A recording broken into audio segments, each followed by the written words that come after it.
Assalamualaikum warahmatullahi wabarakatuh.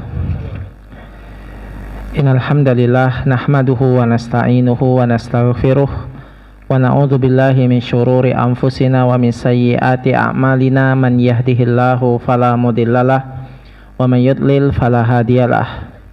Asyhadu an la ilaha illallah wahdahu la syarikalah wa asyhadu anna Muhammadan abduhu wa rasuluh la nabiyya ba'dah. Ya ayyuhalladzina amanu taqullaha haqqa tuqatih wa la tamutunna illa wa antum muslimun.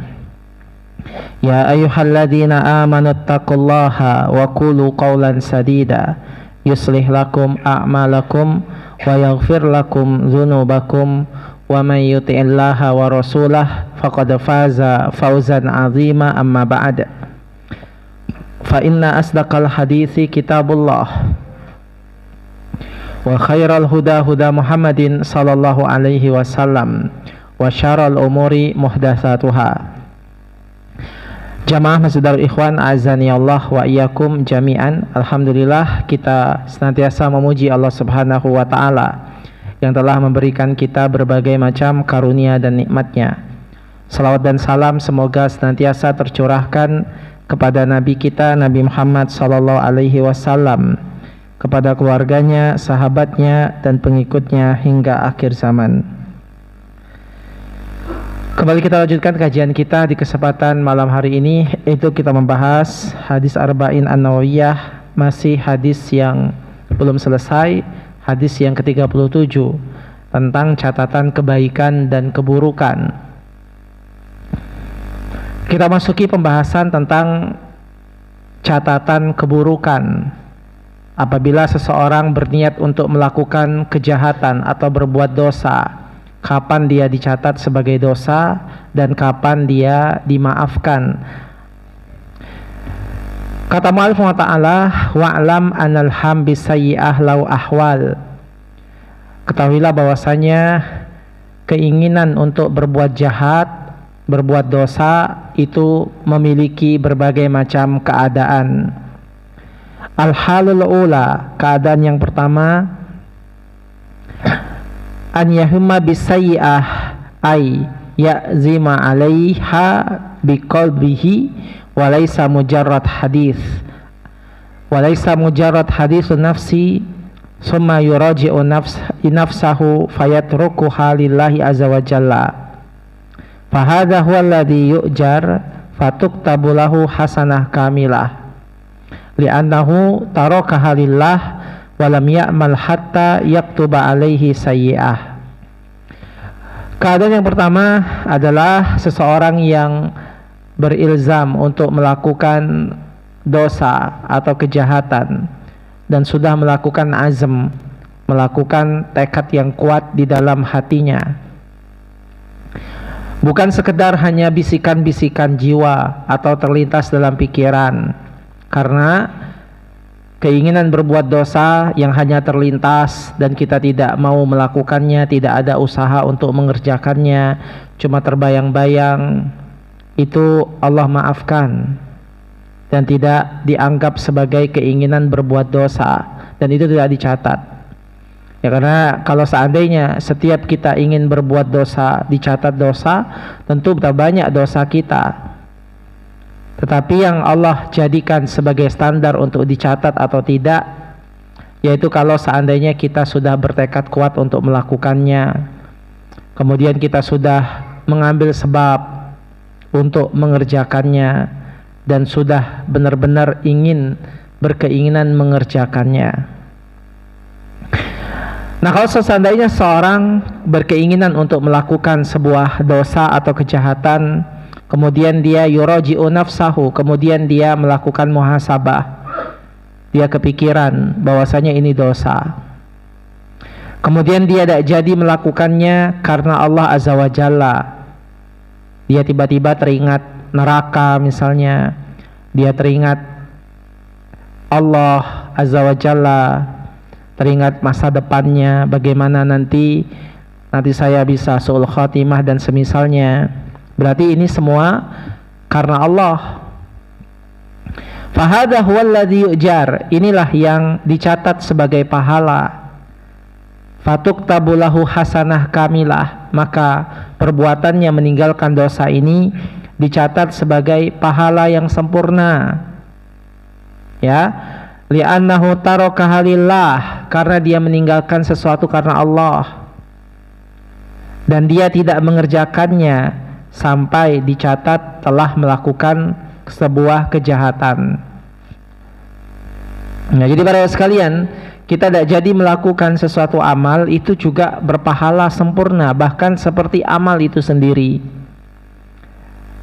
Dan pahalanya hanya Allah yang tahu betapa besarnya, dan kita bisa melihat besarnya pahala itu dari kisah 3 orang pemuda yang terperangkap dalam goa. 3 orang itu, 2 orang bertawasul dengan amal solehnya, sementara 1 orang bertawasul dengan dia meninggalkan dosa, tidak jadi melakukan zina karena takut kepada Allah.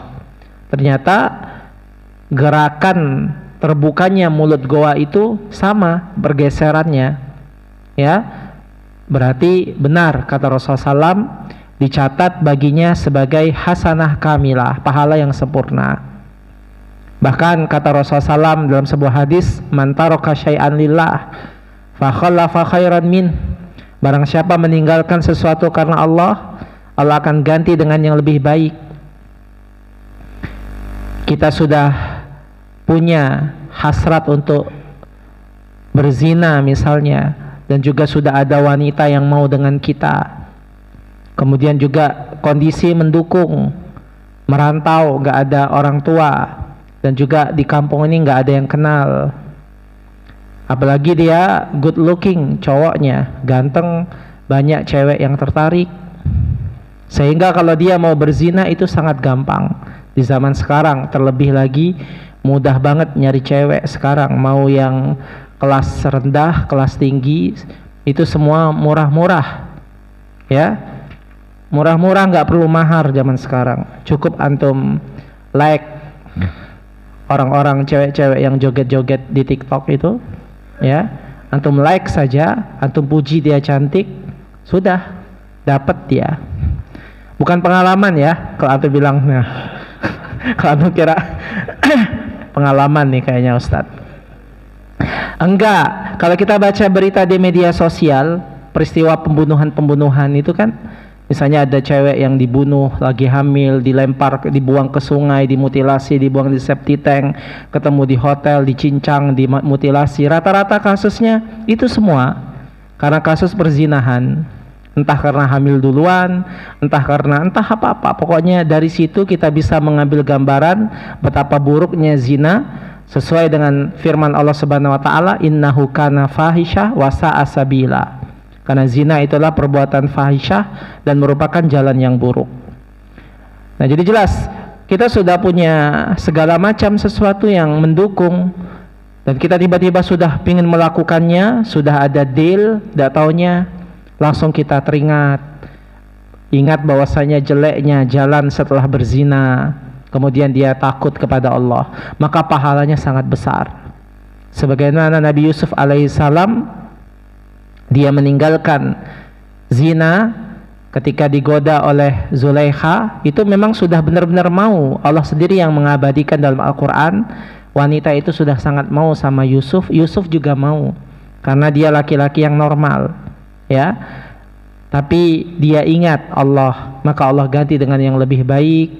Walaupun dia mengalami masa sulit di penjara, tapi sesudahnya beliaulah yang mengangkat derajat Bani Israel di kota Mesir, dari keluarga bapaknya Yakub, keluarga Bani Israel, sehingga menjadi raja atau menjadi bendahara di Mesir.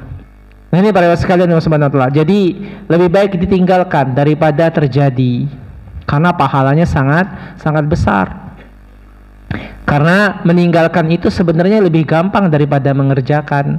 Tetapi tidak semua orang seperti itu. Ada orang tipikal melakukan sholat gampang, ibadah gampang, pergi kajian rajin, ya, kemudian jenggot, bercadar misalnya, kemudian dia juga rajin hadir kajian, rajin sholat, rajin puasa sunnah, bahkan puasa Senin Kamis, Jadi dia kalau melakukan ibadah dia tidak diuji, dia kuat.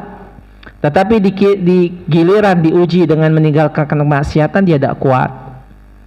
Ya, sehingga dia menjadi orang yang abu-abu. Kadang dia kajian, sholat, habis itu pulang dia bermaksiat. Nah, maka para sekalian, orang yang model seperti ini, kalau seandainya dia diuji dari maksiat dan dia bisa meninggalkannya, sebenarnya pahalanya justru lebih besar daripada dia sholat atau puasa Senin Kamis itu. Karena puasa Senin Kamis, sholat itu baginya gampang. Justru kita itu diuji kesabaran kita dari hal yang berat untuk kita. Di antara hal yang berat untuk kita adalah meninggalkan maksiat.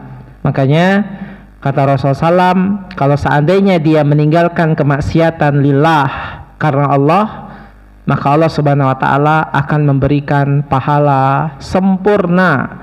Sempurna ini berarti besar banget. Besar, ya, karena dia melakukannya karena Allah Subhanahu wa taala. Karena tidak semua orang bisa lolos dari maksiat ini, tidak semua orang.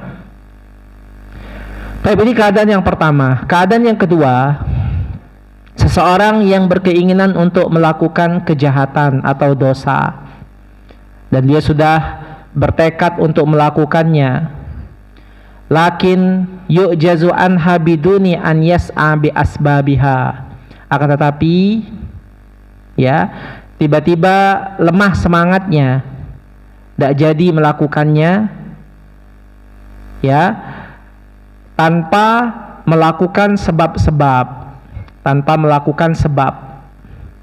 Nah, ini yang kedua, ini modelnya dia sudah berkeinginan melakukan, sudah berilzam, tapi belum mengambil sebab, belum beli ini, belum beli pulsa misalnya, atau belum melakukan aktivitas apapun, tapi dia sudah berkeinginan banget melakukan itu. Dan ini bukan terlintas dalam hati, ya, beda kalau terlintas dalam hati tadi dimaafkan. Ini memang benar-benar dia mau melakukannya, niatnya sudah buruk, dia ingin, ya, membunuh orang itu, dia ingin sudah melakukan, sudah punya cita-cita, nanti saya mau sama cewek itu, sudah janjian mau ketemu, atau dia sudah ingin melakukannya dan lain sebagainya, ya, tapi tiba-tiba dia nggak jadi melakukannya, ya, tidak jadi melakukannya, dan dia belum melakukan sebab, baru cuma keinginan. Nah, bagaimana status orang yang seperti ini? Karajulu alladhi akhbara anhu Nabi SAW. Hal ini sebagaimana seorang laki-laki yang dikabarkan Nabi Muhammad SAW tentang seorang laki-laki yang bercita-cita, berkeinginan ingin melakukan dosa, ya. Kata Rasulullah SAW, "Lau anna li mislu mali fulan fa'amal fihi mislu amalihi." Ada seorang laki-laki yang mengatakan, kalau seandainya aku memiliki harta seperti si fulan, maka aku akan melakukan seperti dia. Bagaimana sih keinginan dia? Dikisahkan, karena fulan yasrifu ala nafsihi fi tasrifi malihi, ya, bahwasanya si fulan yang dia cita-cita kepingin kayak dia itu adalah seorang yang suka buang-buang harta, boros, kaya raya, berhambur-hamburkan uang, tasrifu malihi. Berarti kan ini jelek nih. Dia berangan-angan, misalnya aku seperti dia itu, coba aku kayak dia itu, enak, bisa happy-happy dengan uangnya, bisa liburan ke Bali, bisa minum bir, saya bisa puas. Nih saya kere, nggak punya uang, makanya saya nggak bisa. Ada orang yang model seperti itu, makanya Allah kasih dia kere terus. Karena kalau dia kaya, dia punya keinginan kayak orang itu. Kadang ada orang kepingin punya jabatan, ya, pingin jadi anggota DPR. Kalau aku jadi anggota DPR, kayaknya banyak proyek saya ini, ya, saya akan mengambil ini. Udah punya cita-cita, ini kan jelek nih. Gampang nih boleh rakyat, tinggal saya beli suaranya, satu orang 100.000, saya terpilih gitu kan. Nah, ini kan sudah ada niat, memang dia kepingin kayak gitu, ya, tapi dia nggak punya uang, ya, tapi dia nggak punya uang untuk melakukan itu.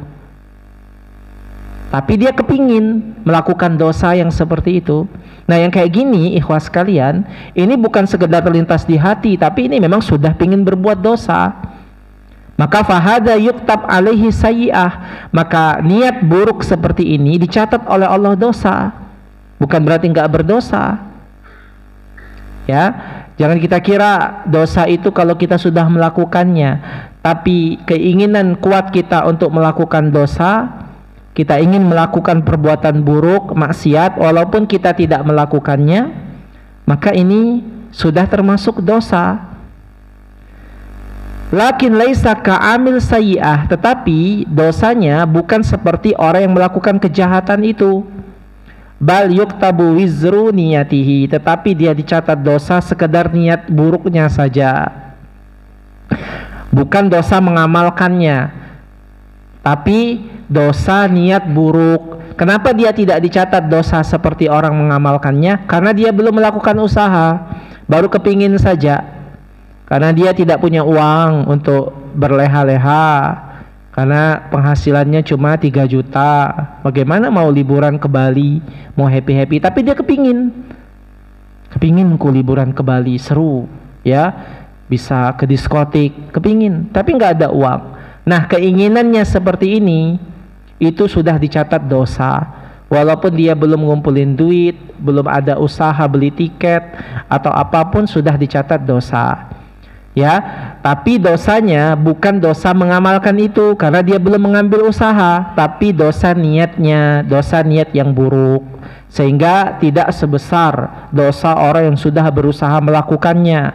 Itu beda dosanya. Kalau dia sudah sampai melakukan usaha, maka dia dicatat dosa seperti orang yang melakukannya, walaupun tidak jadi melakukannya. Hal ini sebagai mana lafadz hadis fahuwa biniyatihi fahuma fil wizri sawa. Kata Rasulullah SAW bahwasanya seseorang dengan niat buruknya, maka dia dapat dosa yang sama. Nah, dia cuma niat buruknya itu dapat dosa. Ya, jadi demikian para ikhwah sekalian, niat buruk. Kalau kita punya rencana busuk sama orang atau apapun dia, walaupun kita belum melakukan usaha, sudah dicatat dosa karena niat buruk kita. Tapi ini keadaan yang kedua. Tapi keadaan yang ketiga, seseorang yang berniat untuk melakukan kejahatan, wa yas'a fi husul 'alaiha walakin yu'jas. Yang ketiga ini adalah orang yang ingin melakukan kejahatan dan dia sudah melakukan usaha. Entah dia beli bensin, udah calling, sudah berjalan kaki, sudah mampir, ya, sudah mau motor, nggak taunya walakin yu'jas, tetapi nggak taunya di tengah jalan tiba-tiba nggak jadi.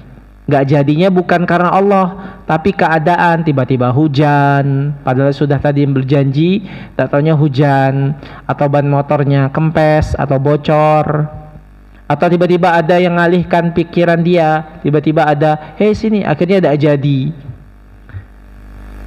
Maka yang seperti ini was sekalian, fahada yuktabu alaihi wizru sayyi'ah kamilan. Yang seperti ini sudah dicatat sebagai dosa yang sempurna, seperti melakukan perbuatan tersebut walaupun tidak jadi.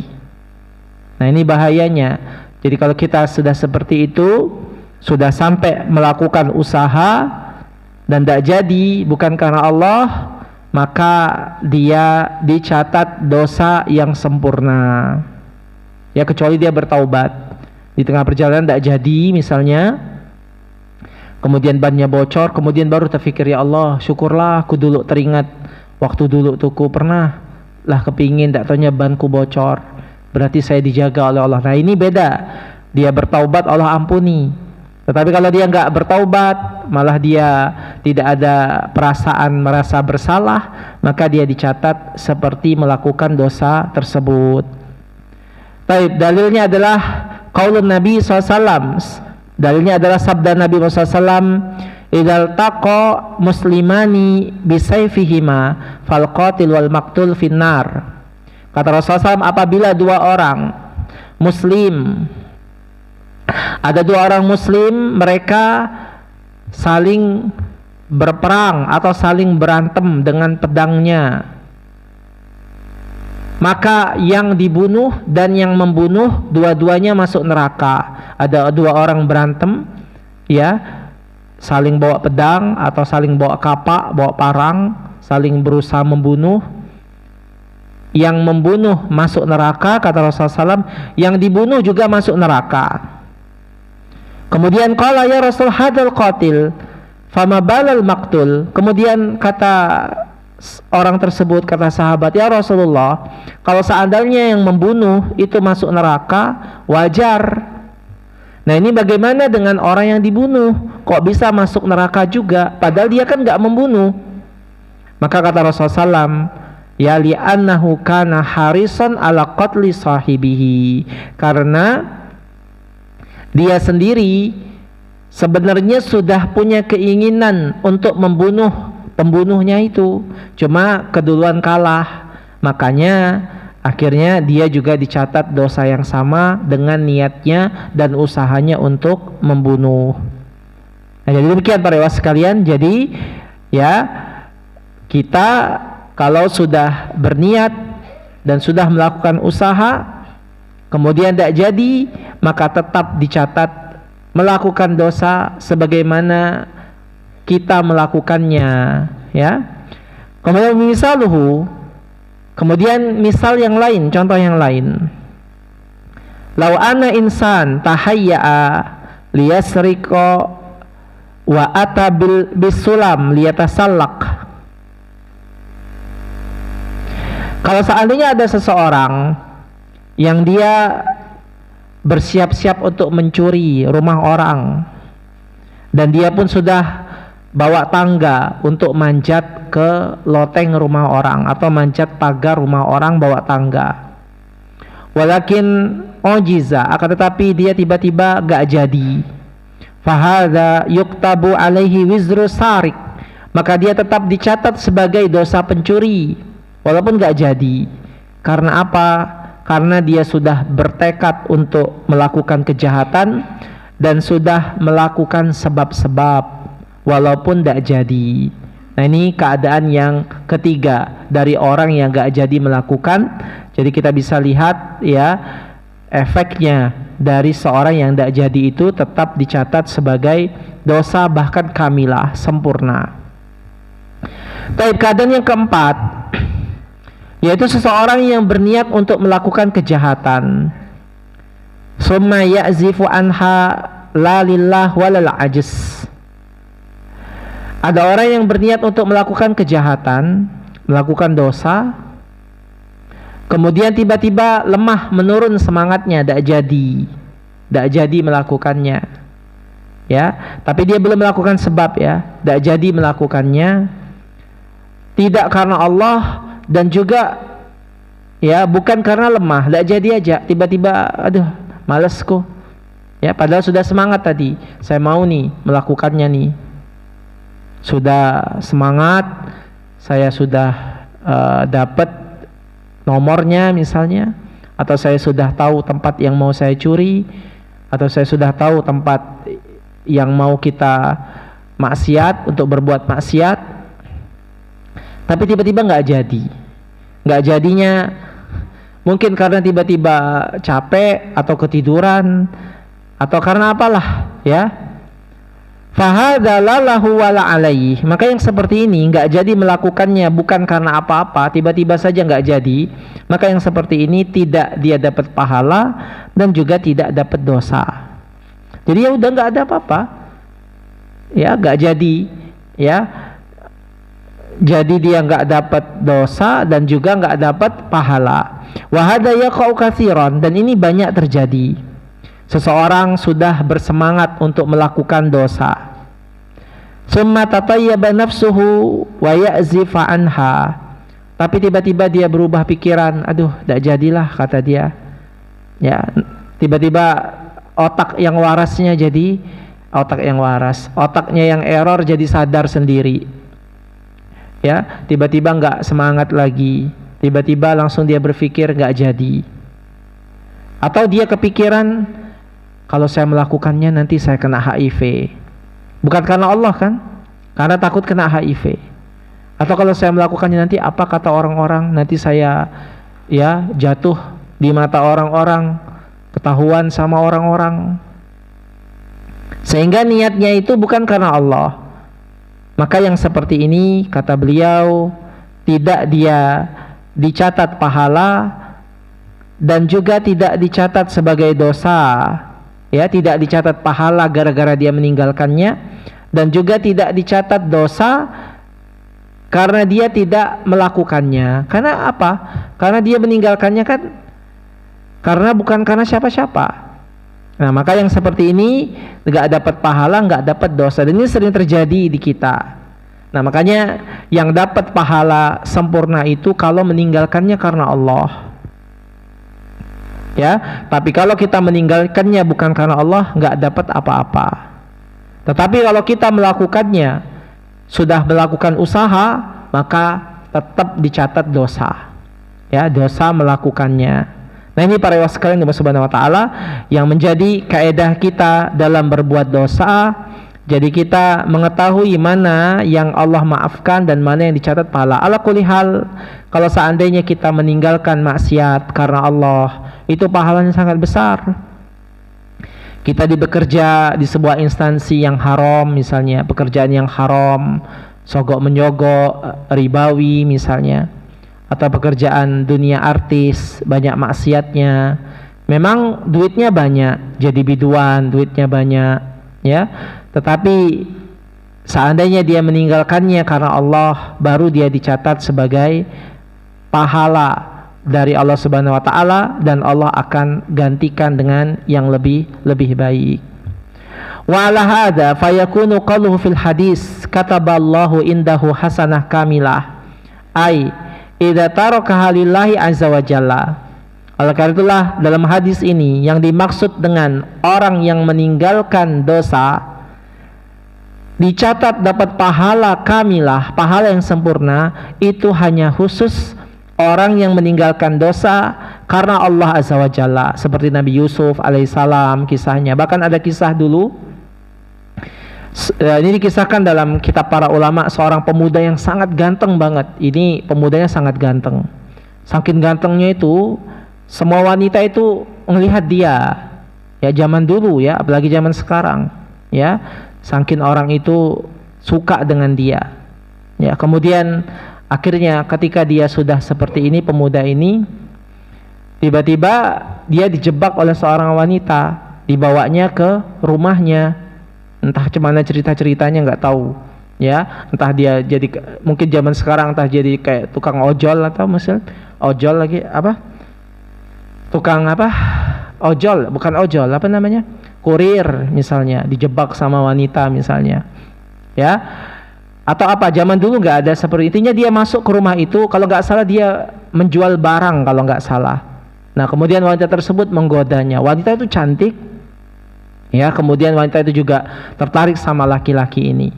Kemudian dikisahkan laki-laki ini langsung takut kepada Allah azza wa jalla. Ya, langsung takut kepada Allah azza wa jalla, padahal dia sudah mau juga. Lalu saking dia, tapi gimana cara menghindarnya? Pintunya udah dikunci semuanya. Ya, wanitanya juga sudah kayak gitu. Ya, tinggal eksekusi saja, ya. Kalau seandainya pemerannya diganti sama antum, mungkin lain cerita kisah ini. Ya enggak? Tapi berhubung pemeran utamanya bukan antum, jadi kisahnya jadi pelajaran, ya. Maka pemuda ini akhirnya bilang sama wanita, baiklah kalau gitu saya mau sama kamu, tolong, tapi saya mau bersih-bersih diri dulu di kamar mandi, di toilet.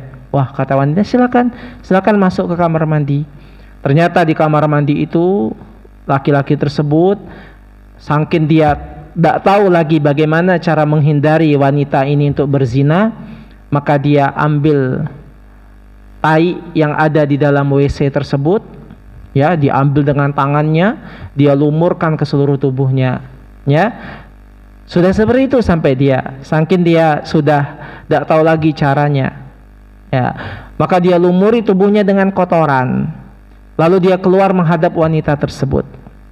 Kata wanita, kamu ganteng-ganteng tapi gila, kata dia. pergi kamu dari rumah ini, kata dia. Akhirnya dia pun pergi dengan cara, kalau nggak salah itu dia ngeloncat dari jendelanya. Ya, saking wanita itu jijik ngelihatnya, bau busuk. Tetapi dalam kisah tersebut, laki-laki tersebut Allah ganti dengan yang lebih baik. Hanya wanita tersebut yang mencium baunya busuk. Tapi ketika dia keluar dengan penuh dengan kotoran itu, orang bilang baunya harum. Ya, diganti oleh Allah dengan bau yang sangat harum. Ini kisah, saya lupa sumbernya, tapi itu masyhur, kisah bagaimana pemuda yang menghindari zina karena Allah Azza wa Jalla, Allah gantikan dengan yang lebih baik, dengan pahala yang sempurna. Nah, ini para sekalian Subhanahu wa taala, ya. Jadi betapa besar pahala meninggalkan maksiat karena Allah Subhanahu wa taala. Berikutnya, Rasulullah bersabda, wa in hamma biha fa'amilaha kataballahu sayyi'ah wahidah. Kalau seandainya dia berniat untuk melakukan dosa dan dia jadi melakukannya, nah dia jadi melakukannya, Allah catat baginya satu dosa.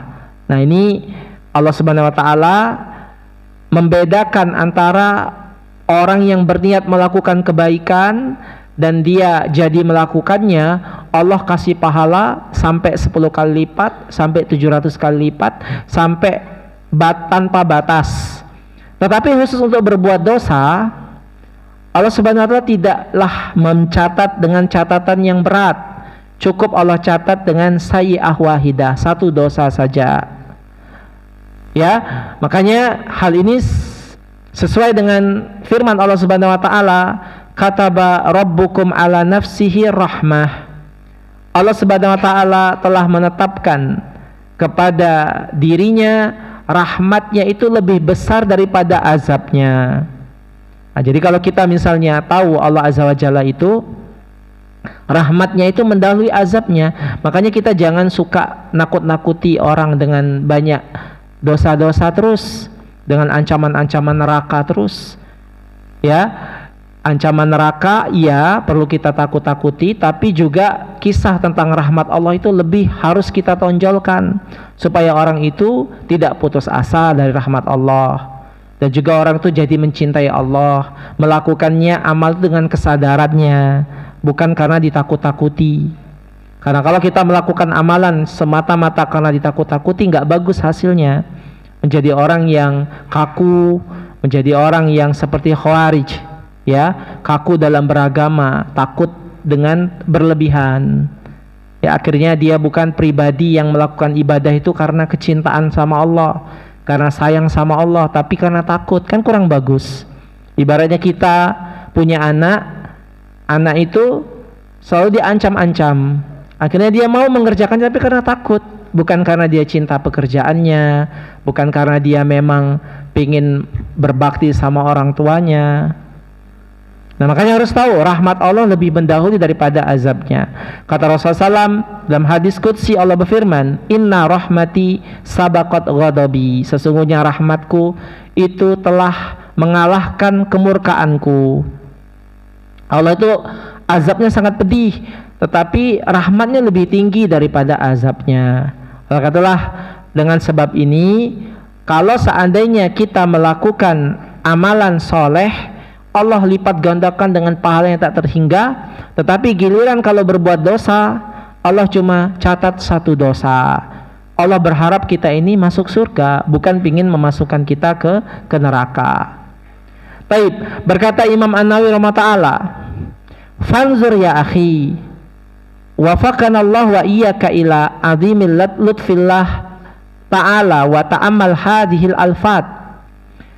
Kata Imam An-Nawawi, maka perhatikan wahai saudaraku, betapa Allah Subhanahu wa taala ya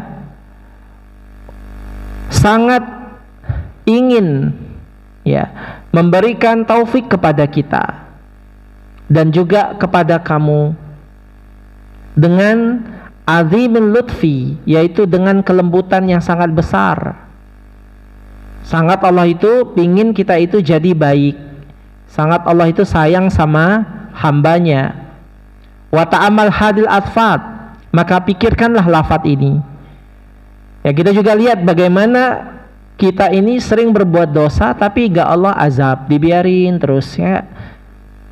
Beda kan kalau kita berbuat baik, kadang Allah balas secara kontan. Antum coba aja berbuat baik hari ini, sedekah saja, kadang Allah balas segera. Tapi kalau berbuat dosa, kadang Allah Subhanahu wa taala membiarkan, tidak diazab, dibiarkan terus. Saking Allah itu murkanya kalah dengan rahmatnya. Allah berfirman wa indahu. Allah berfirman dalam sabda Rasulullah SAW ini dengan ucapan indahu. Ya, Allah catat baginya di sisinya pahala yang sempurna. Perkataan indahu di sisinya ini isyarat ilal i'tina biha, merupakan isyarat Allah itu sangat perhatian kepada kita. Dan juga sabda Rasulullah SAW kamilah, sempurna. Ini menunjukkan syiddatil i'tina biha. Ini menunjukkan betapa Allah itu memperhatikan hambanya. Wa qala fi sayyi'ah allati hamma biha thumma tarakaha katabahallah indahu hasanah kamilah.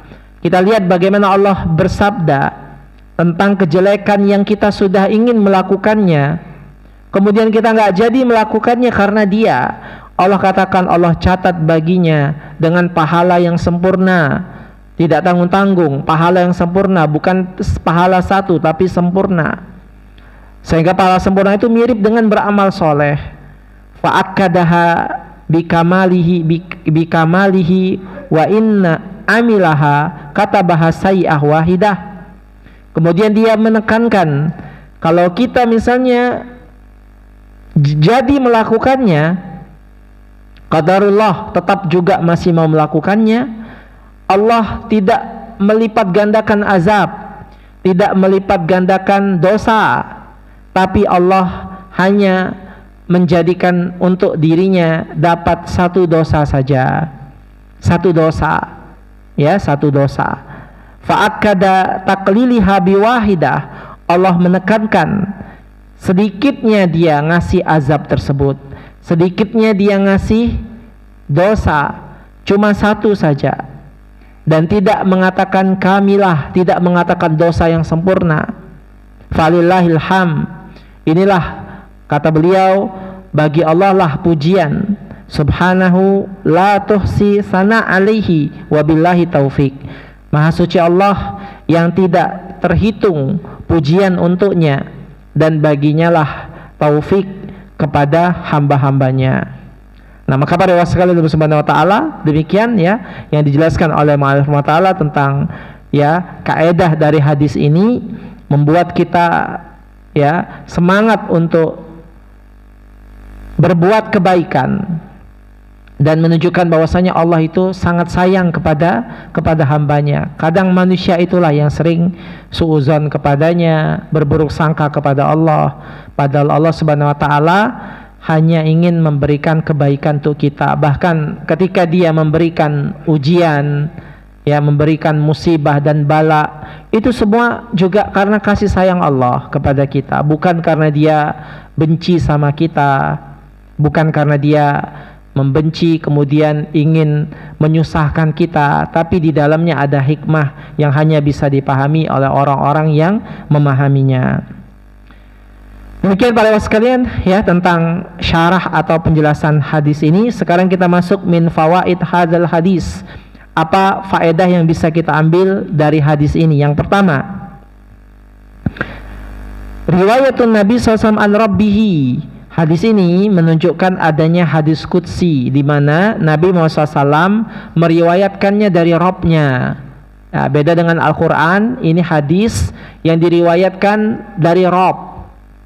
Jadi Nabi Muhammad SAW itu mendapatkan wahyu, ada dia berupa Al-Quran, yaitu Allah berfirman, dan juga ada juga hadis, namanya hadis qudsi, yaitu Allah yang berfirman. Lafadznya agak beda, lafadznya ya Allah berfirman. Biasanya Rasulullah SAW mengatakan dalam hadisnya, aku mendengar, atau Allah Subhanahu wa taala berfirman demikian, demikian, dan demikian.